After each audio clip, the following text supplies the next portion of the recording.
My name is Anna Whitaker. I'm 29 years old. And the night my mother locked me out of my own house, I was sitting in my car with a grocery bag melting on the passenger seat and a birthday cake for her in the back. The text came in at 6:14 p.m. We changed all the locks on the front door and also the gate code. We no longer trust you. I stared at those words until the screen dimmed. Then I turned the brightness back up and read them again. Slowly, because there are moments in life when betrayal is so bold, your brain needs a second to catch up. I had paid the mortgage on that house. My name was on the deed. My savings were in the roof repairs, the new water heater, the fence, the security system, even the stupid lemon tree by the driveway that everyone loved to brag about at summer cookouts. And somehow, I was the one standing outside like a stranger. I typed back, "Noted. That was clever. But I believe you forgot one thing." Then I turned off the engine, took the cake from the back seat, and looked at the front gate of the house I had bought with 6 years of exhaustion. Behind those curtains, they were probably smiling, thinking they had finally pushed me out quietly. They didn't know what I did for a living. They didn't know I spent my days cleaning damaged audio, restoring hidden voices, and finding the truth people thought they had buried under static. And they definitely didn't know what their own voices had already admitted inside my living room. Before I tell you what happened at my mom's party, and why the room went silent when I pressed play, tell me, what time is it for you right now, and where are you watching from? I'm curious to see how far this story will travel. I bought that house in East Nashville when I was 27, not because it was fancy, but because it was mine. It was a narrow brick bungalow with uneven floors, old blue shutters, a stubborn back door, and a tiny detached studio behind the garage where I did most of my audio work. By then, I had built a career as a forensic audio restoration specialist. It sounds more dramatic than it looks. Most days, I sat in headphones for 10 hours cleaning background noise from insurance calls, court depositions, documentary interviews, and security footage. I could pull a whispered sentence out of restaurant noise, separate two voices from a bad phone recording, and tell when someone had clipped 5 seconds out of a file. It was lonely work, but it paid well, and it gave me something I never had growing up: control. My mother, Diane Whitaker, didn't understand my job. She told people I fixed podcasts. My younger sister, Courtney Whitaker, told people I played with sound waves in a shed. Dewey. But when my first big contract came through and I closed on that house, both of them suddenly understood one thing very clearly. I had become useful. The arrangement started small. My mom said she needed a place to stay for 2 months after her landlord raised the rent. Courtney said she was between opportunities, which was her polite way of saying she had quit another job after arguing with her manager. I had a guest room and I had guilt, which is a dangerous combination, so I said yes. 2 months became 6. 6 became a year. Then, one morning, I woke up and realized my house had become their house in every way, except legally and financially. My mom rearranged the kitchen cabinets without asking. Courtney turned my spare room into what she called her content studio, though the only content she made was complaining online about how hard life was when nobody supported your dreams. They hosted brunches, Bible study meetings, neighborhood wine nights, and family dinners where everyone complimented my mother on her beautiful home. Every time someone said that, she smiled and said, "Thank you, we've worked so hard on it." We? That word was always there, soft and slippery. At first, I corrected people. Actually, I bought it. But my mother would laugh, touch my shoulder, and say, "Oh, Anna, don't be so technical." Technical. Like the deed was a mood. Like the mortgage was a misunderstanding. Like the years I spent working until 2 a.m. in a freezing studio to pay for that place were just a detail. I stopped correcting people because every correction became a fight later. "You embarrassed me," my mom would say. "You always need credit." Courtney would roll her eyes and say, "It's giving insecure." That was her favorite phrase. Anything I did to protect myself was insecure. Anything she did to take from me was healing. The truth was, I had been trained to confuse love with usefulness. When Dad left years earlier, Mom made me the responsible daughter before I was old enough to understand the job had no ending. I filled out forms, picked up groceries, called utility companies, helped Courtney with homework, covered bills when Mom forgot the due date, and apologized for being stressed while doing all of it. Courtney got to be fragile. I got to be reliable. Fragility was protected. Reliability was harvested. And the more I gave, the less they saw me as a person. They saw me as the wall that held the roof up. Nobody thanks the wall. They only notice it when it refuses to stand.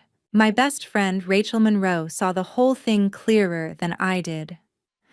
Rachel was a family law paralegal, which meant she had heard every version of, "They would never do that to me," right before people did exactly that. One Friday night, while we sat in my backyard eating takeout from paper containers, she watched my mom walk through the sliding door without knocking, grab my car keys from the kitchen counter, and say, "Courtney needs to borrow your SUV tomorrow. Her friend is moving." I said, "I need it tomorrow." My mother didn't even look at me. "Don't be difficult, Anna. You work from home." Rachel waited until Mom left, then leaned across the patio table and whispered, "You understand this is not normal, right?" I laughed because I wanted it to be a joke. She didn't laugh back. "They don't live with you," she said. "They live off you." I defended them, of course. That's what trained daughters do. I said Mom was overwhelmed. I said Courtney was finding herself. I said family helps family. Rachel looked toward the house and said, "Family also asks before taking your keys." The first real crack came when I installed the new security system. Not because I didn't trust them, but because I had expensive audio equipment in the studio and had already had one porch package stolen. There were cameras outside, a keypad gate, and 2 indoor devices in shared spaces, one near the front entry and one in the living room. Both visible, both disclosed, both connected to the system I paid for. Mom hated it immediately. She said cameras made guests uncomfortable. Courtney said it was controlling energy. I almost removed the indoor devices just to keep peace, but Rachel stopped me. "It's your house," she said. "Stop asking permission to protect what you own." So I kept them. That decision saved me later. For months, things kept getting stranger. My mother started asking questions about my mortgage. Not normal questions like whether the rate was fixed or if the roof warranty was transferable. Questions like, if something happened to you, who would get the house? And, wouldn't it be simpler if all 3 of our names were connected to it somehow? Courtney began making comments at dinners about generational property and how single women without kids shouldn't hoard family assets. I thought she was just being dramatic. Then Mom invited a man named Leonard Price over for dinner. Leonard wore a silver watch too shiny for a weeknight meal and carried a leather folder he placed on my dining table like it belonged there. Mom introduced him as a family friend who helps people make smart property decisions. I asked what kind of property decisions. Leonard smiled and said, "Legacy planning." I said I wasn't interested. The smile stayed, but his eyes changed. After he left, Mom told me I had been rude. Courtney said I had embarrassed everyone again. That night, I lay in bed and asked myself a question I should have asked much earlier. Why did my family need a real estate consultant for a house they did not own? The lockout happened 2 weeks after the Leonard dinner. That afternoon, I had driven across town to deliver a cleaned audio file to an attorney who still liked physical drives because he didn't trust cloud links. On my way back, I stopped at Publix for groceries and bought my mother's favorite cake from the bakery, a vanilla raspberry one she always pretended was too sweet, but ate 2 slices of anyway. Her birthday party was the next night, and despite everything, I wanted it to go smoothly. That was my sickness. I could be insulted in my own kitchen and still worry whether the cake was right. When I pulled up to the gate, the code failed. I typed it again. Failed. I tried the backup code. Failed. I called my mother. No answer. I called Courtney. No answer. Then the text came. We changed all the locks on the front door and also the gate code. We no longer trust you. Not, where are you? Not, can we talk? Not even, we're upset. Just locked out. Declared untrustworthy. Removed. I sat there with both hands on the steering wheel and felt something inside me go very still. Anger can be loud, but clarity is quiet. I didn't scream. I didn't bang on the gate. I didn't call my mother 20 times, begging to be let inside the home I owned. I opened my banking app. The mortgage payment had cleared 3 days earlier from my account. The insurance, utilities, property tax escrow, internet and security subscription were all under my name. Then I opened the county property app on my phone, typed in my address, and there it was in clean public text. Owner, Anna Marie Whitaker. No Diane, no Courtney, just me. I looked at that record until my heartbeat slowed. Then I typed the reply. Noted. That was clever. But I believe you forgot one thing. I didn't say what the one thing was. People who think they're winning should never be interrupted too early. I drove to Rachel's apartment with the cake still in the back seat. When she opened the door and saw my face, she didn't ask if I was okay. She just stepped aside and said, "Tell me everything." I handed her my phone. She read the message once, then twice. Her jaw tightened. "Anna," she said carefully, "they changed the locks on your property and admitted it in writing." I nodded. She asked if I wanted to call the police. I almost said yes. Then I thought of my mother crying in the doorway, telling officers it was a family misunderstanding. I thought of Courtney filming herself as a victim. I thought of Leonard Price with his shiny watch and leather folder. Something bigger was happening. I could feel it. "Not yet," I said. Rachel folded her arms. "Then what?" I looked down at the cake box on her counter, the pink bakery sticker still perfect, and said, "I'm going to let them throw the party." Rachel stared at me like I had lost my mind. Maybe I had.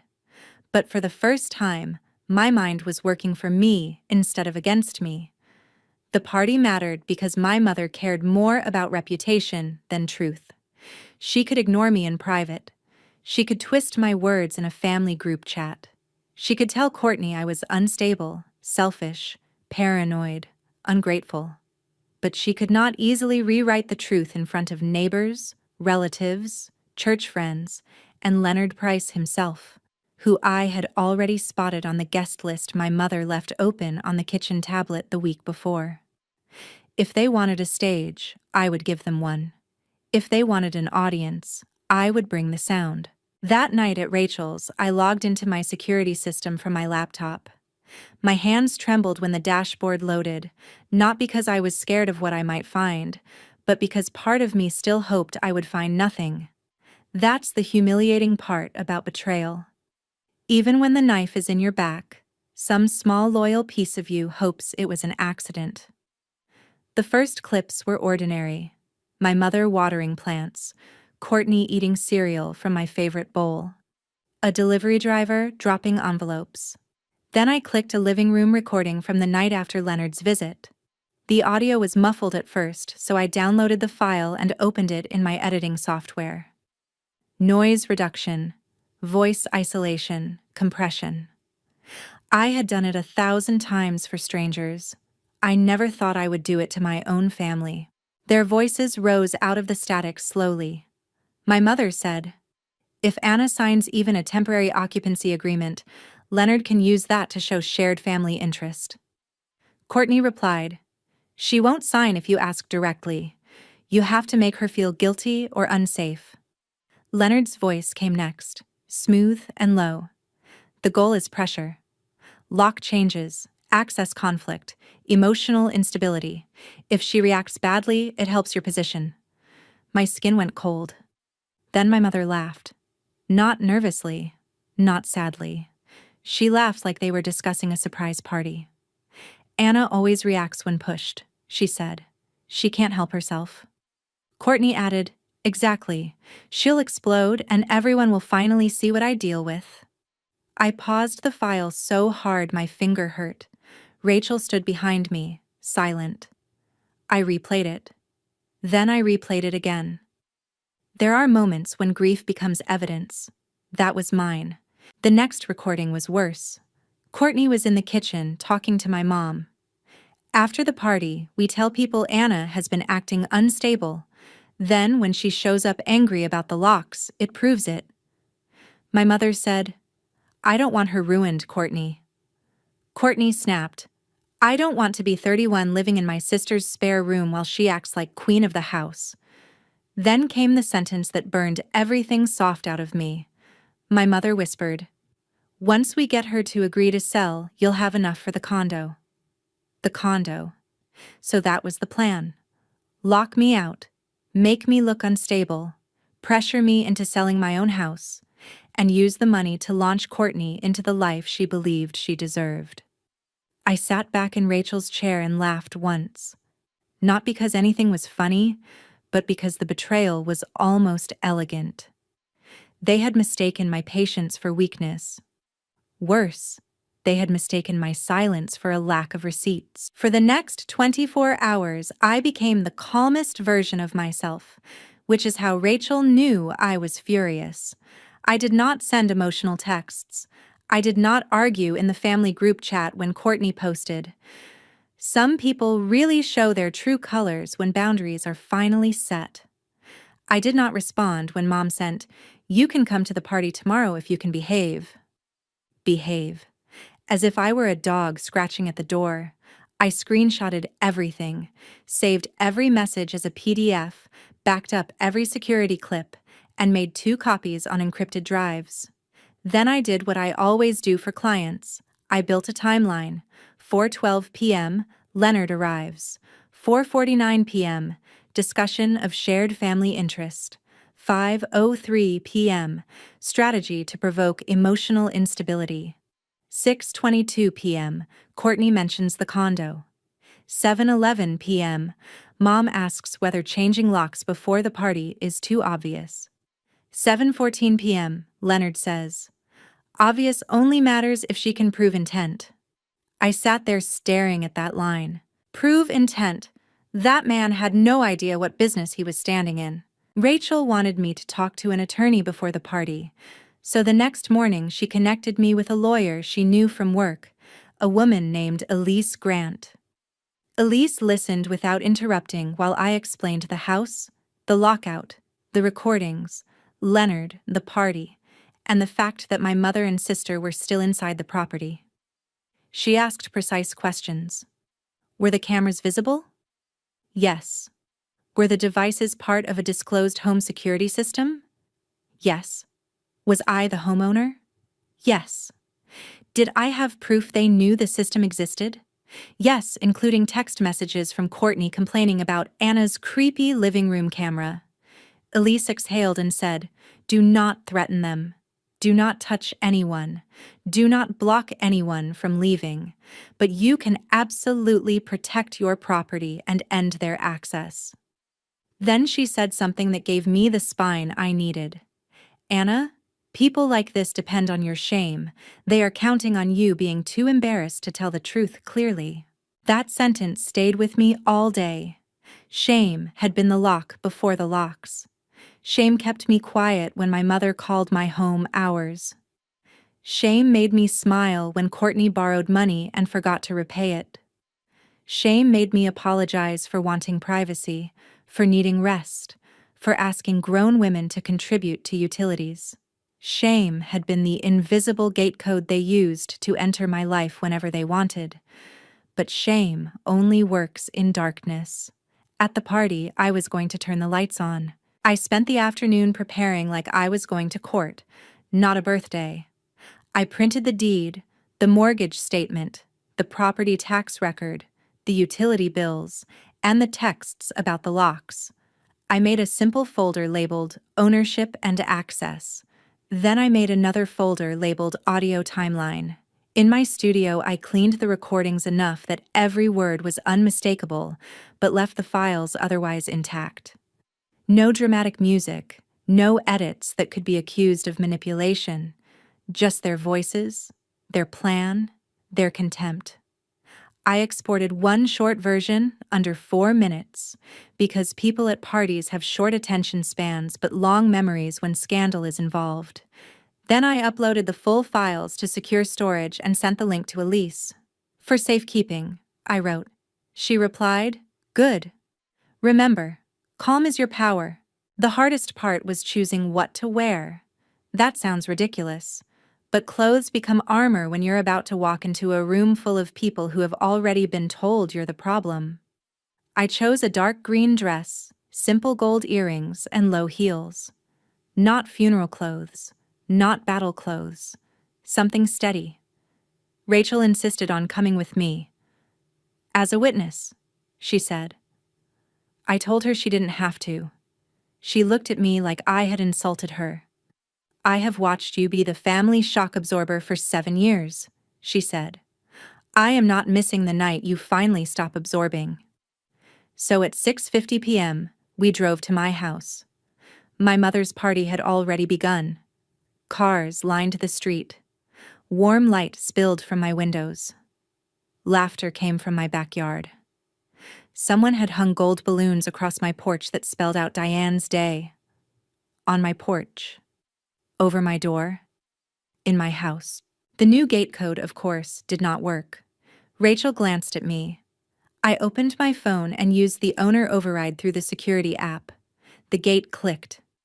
That sound was small, metallic, almost polite.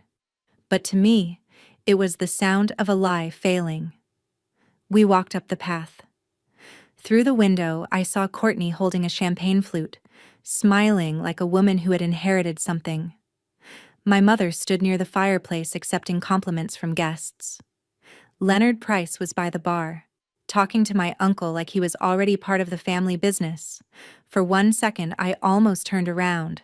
Not because I was afraid of them, but because I was afraid of the version of myself that would exist after this.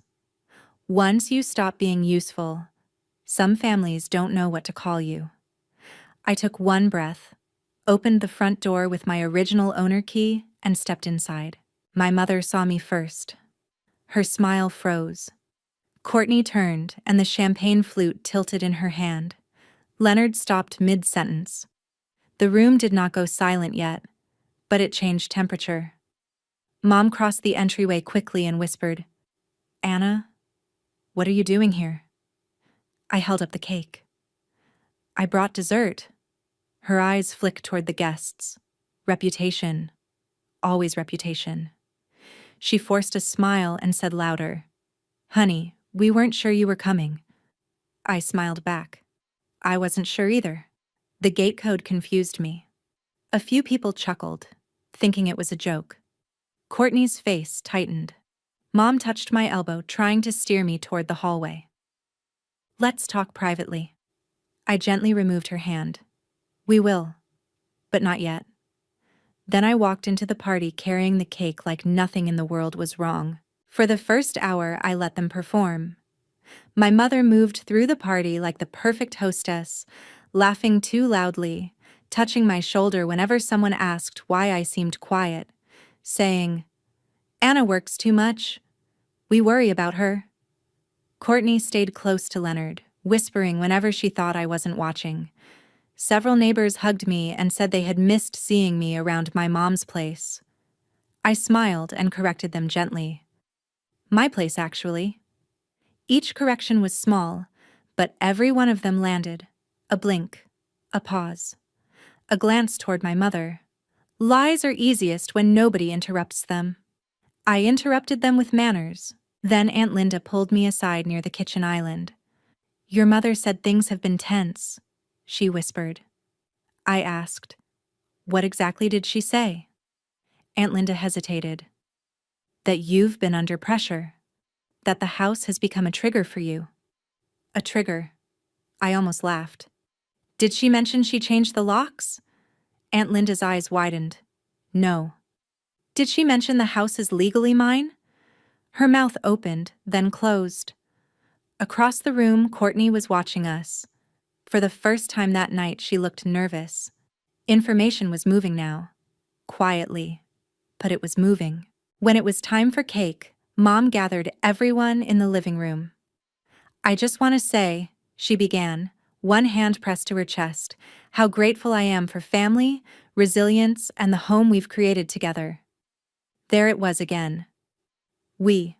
Courtney raised her glass. "To Mom, the strongest woman I know.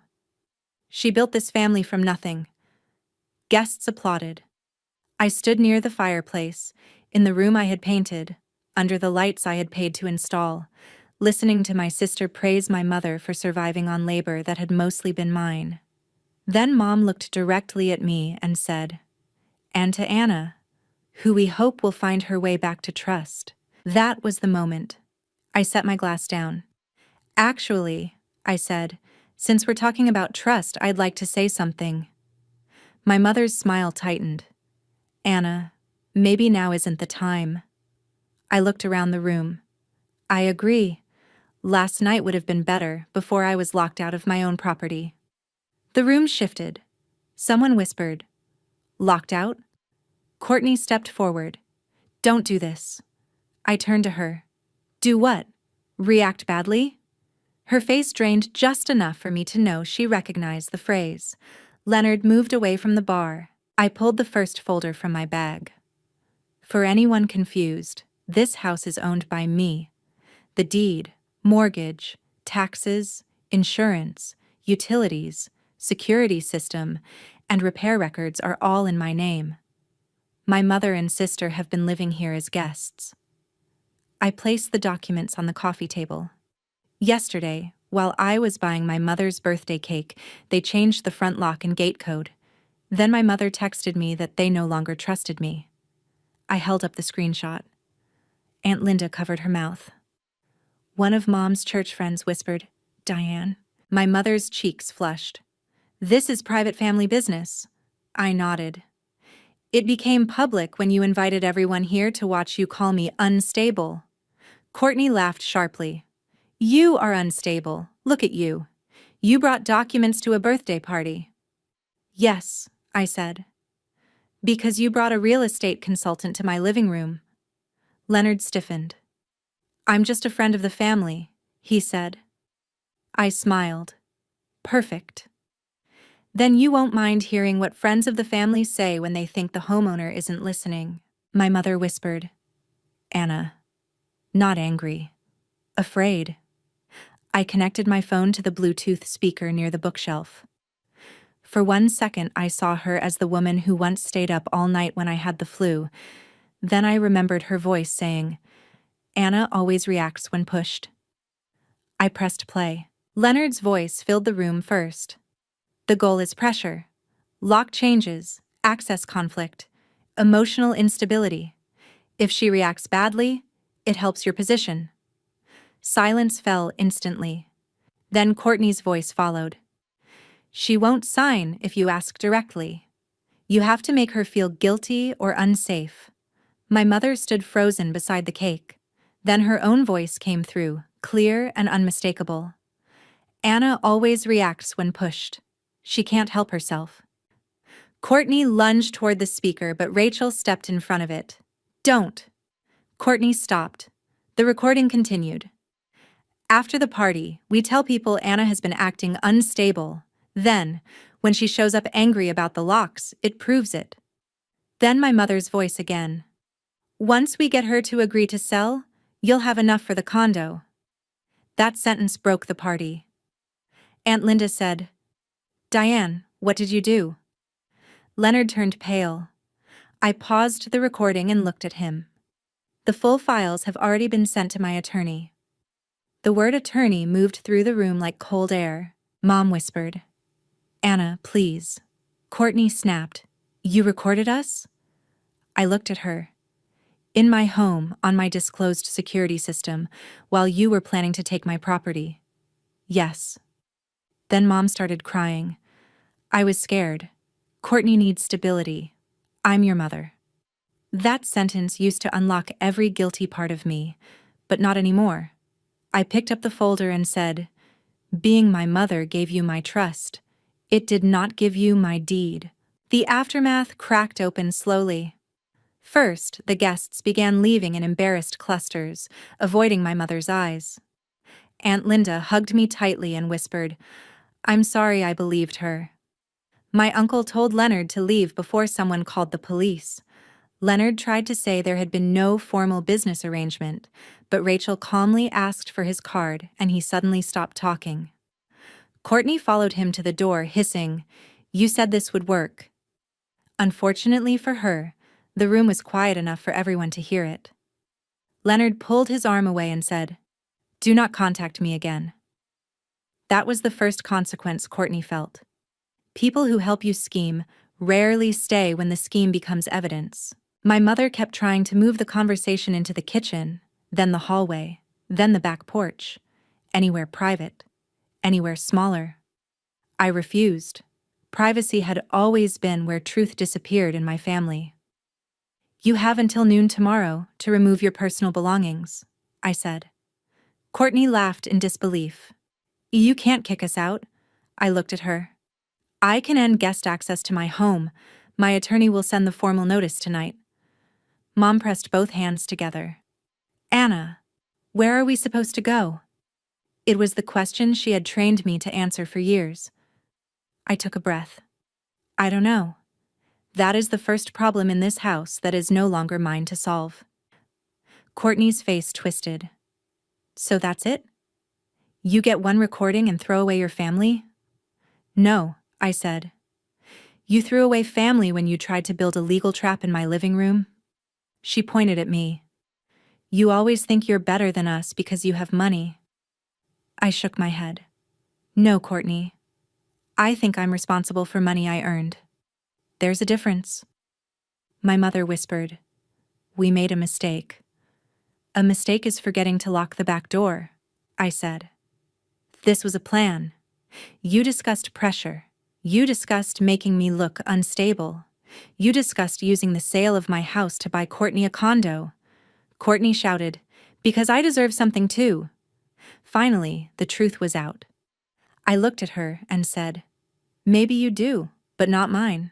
Rachel drove me back to her apartment that night because my attorney advised me not to stay in the house until the access issue was formally handled. I barely slept. By morning, the messages had started. Mom begged me to talk. Courtney threatened that I would regret humiliating them. Aunt Linda offered support. A neighbor texted, "I had no idea that was your house. I'm so sorry." Then the family group chat exploded with Mom's long explanation about private pain and Courtney's claim that I had illegally spied on them. I sent one message only. All future communication about the property should go through my attorney. Then I left the group. It felt like stepping out of a burning building and realizing I did not have to carry the furniture. By noon, formal notices had been sent. By 3, my uncle supervised while Mom and Courtney packed essentials. I watched through the security system from Rachel's kitchen, not with joy, but with a strange, quiet grief. Mom moved slowly, touching furniture that was not hers as if memory could become ownership.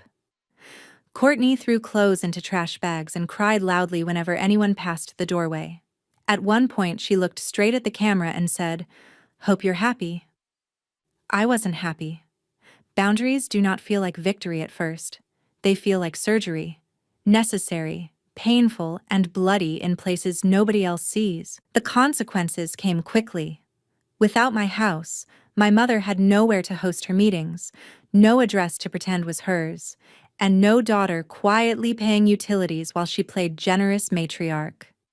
She moved into Aunt Linda's guest room, which lasted less than 2 weeks before Aunt Linda called me crying because Mom had started rearranging her pantry and criticizing her husband's spending. Courtney moved in with a friend, then got asked to leave after refusing to pay rent. Leonard vanished from their lives completely. The condo fantasy died. The birthday party story spread faster than any excuse my mother tried to give. I didn't have to spread it. Rooms remember what voices reveal. 3 weeks later, my mother asked to meet at a coffee shop. She looked older when she walked in, smaller without my house around her like a costume. She apologized before sitting down. "I lost myself," she said. "I was scared for Courtney." I listened, then asked, "When you said I always react when pushed, did you feel bad?" Her eyes filled. "Yes. But you still pushed." She looked down. "That was the whole story. People can feel bad and still choose themselves over you." She asked if she could come home. I corrected her gently. "You mean my house." Her face tightened, but she nodded. "Your house." I told her no.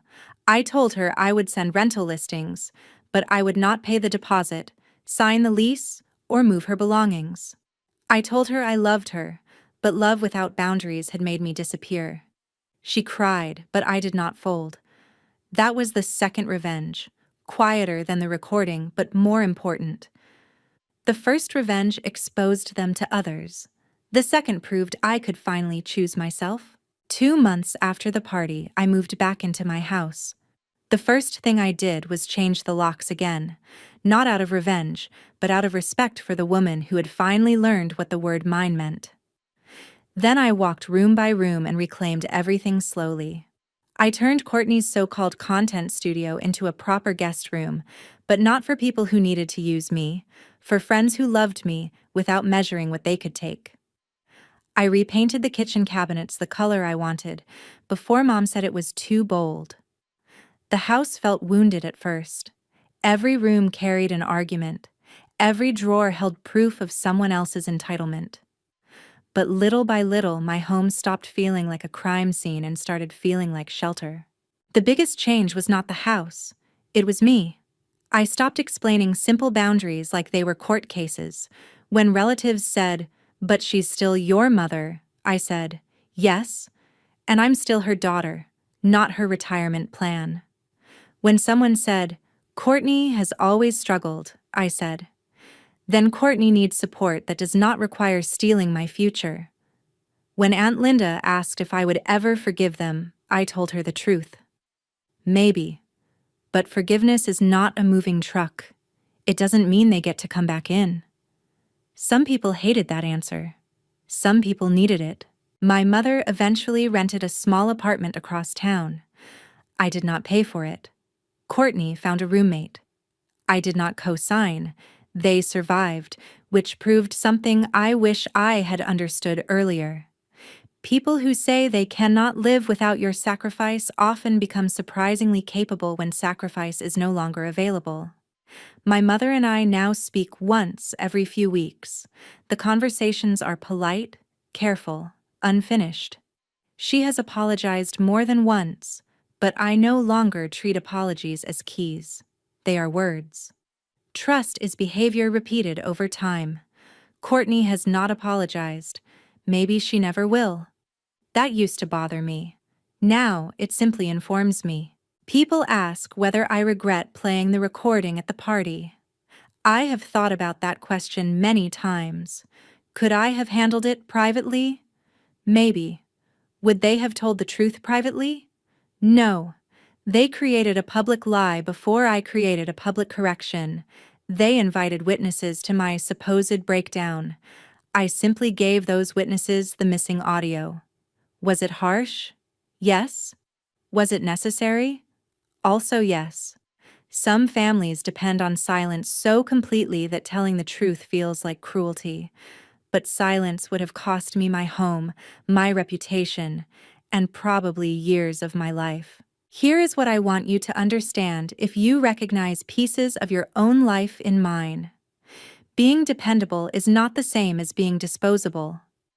Helping your family should not require erasing your name from your own achievements. Love should not feel like an invoice you can never finish paying, and if someone only calls you selfish when you stop giving them access, maybe they never loved you as much as they loved the door you kept open. The night my mother locked me out, she thought the lock was the punishment.